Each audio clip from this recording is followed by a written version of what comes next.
They came from different parts of the world with one aim: to join the self-proclaimed caliphate.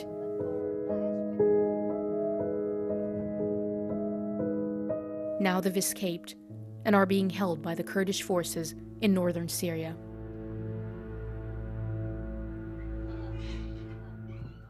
Iman and her husband left Tunisia for Raqqa, the so-called Islamic State stronghold. شفنا الاشياء بالتلفزيون وبالنت كيف داعش كانت بسوريا، كيفاش تعامل الناس، كيف تعمل اناشيد، كيف تقيم شرع الله. عجبنا الفكره. He wanted to be a fighter. She said she wanted to live a proper Islamic life.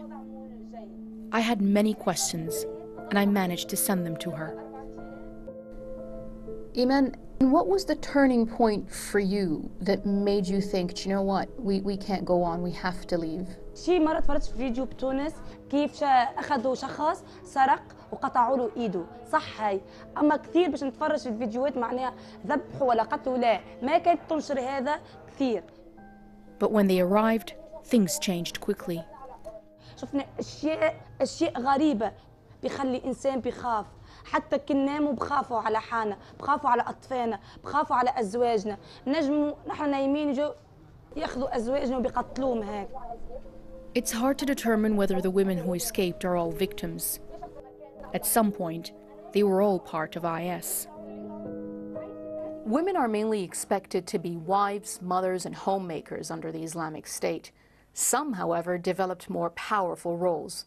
A few actually took part in the fighting. And in 2014, an all-female unit by the name of the Khansa Brigade was formed in Raqqa. Their main role was to enforce the strict rules of IS and keep other women in check. كانت كتير بتعذب في الناس والأخوات هنيك بالمضافات عندهم. أي إنسان، أي وحدة مهاجرة بتفوت هنيك كانت عند الدولة أو كانت بتحكي شيء على الدولة، رأسا بتلقطها وبتاخدها عند الأمنيين. هاي شو؟ هاي جاسوسة. These children know nothing but life under the Islamic State.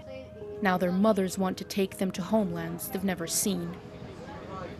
Here in the UK, at least 60 women left for Syria.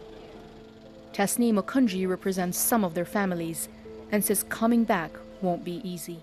Well, it's very difficult for the authorities or anyone concerned to now differentiate between people who genuinely want to return out of regret and those who may be black sheep who are intent on covertly doing some sort of terrorist act in the UK.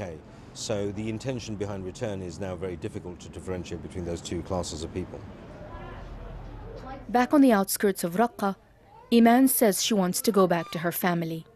Do you think they'll take you back easily? And how do you expect them to believe you or forgive you when you've been part of the so-called Islamic State? أنا إنسانة نغلط، بشر يغلط معناه، وننصح أي واحد ينقذ حاله من هلا، ولا لو بشوف تسكيمة داعش باش يموت كافر مفتس لا حور ولا تقابل عز وجل راك نار جهنم وبئس المصير. Iman's son was born in Raqqa, but she's hoping he'll grow up as far away from the Islamic State as she can take him. Shaimaa Khalil, BBC News.